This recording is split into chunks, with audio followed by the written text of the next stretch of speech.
ఏపీలో భారీగా కార్యకలాపాల విస్తరణకు హెచ్సీఎల్ సన్నాహాలు చేస్తోంది. మరో 15,000 ఉద్యోగాల కల్పన దిశగా అడుగులు వేసింది.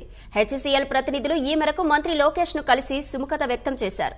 మరింత సమాచారం మా ప్రతినిధి కృష్ణను అడిగి తెలుసుకుందాం. కృష్ణ, మంత్రి లోకేష్ తో భేటీలో ఎలాంటి విషయాలు ప్రస్తావనకు వచ్చాయి? హెచ్సీఎల్ ఇప్పటికే రాష్ట్రంలో గన్నవరంలోని విమానాశ్రయం ఎదురుగా ఒక కార్యకలాపాలను ప్రారంభించి దాదాపు 4,500 మందికి ఉద్యోగాలు కల్పిస్తూ వస్తుంది. ఇది కూడా గత తెలుగుదేశం ప్రభుత్వ హయాంలోనే ఏర్పాటైంది. వాళ్ళ ఉదయం లోకేష్ తో భేటీ అయిన హెచ్సీఎల్ సంస్థ ప్రతినిధులు తిరిగి తమ కార్యకలాపాలు విస్తరించేందుకు ఈ మేర సుముఖత వ్యక్తం చేసినట్లు తెలుస్తుంది. మొత్తంగా కనుక చూస్తే ఒక ఫస్ట్ ఫేజ్ ద్వారా 5,500 మందికి ఉద్యోగాలు కల్పించాలని లక్ష్యంగా పెట్టుకున్నారు. ఆ తర్వాత ఫేజ్ 2 లో నూతన కార్యాలయ భవనం నిర్మాణం చేపట్టి దాని ద్వారా మరో 10,000 మందికి ఉద్యోగాలు కల్పిస్తామని చెప్పి వెల్లడించారు.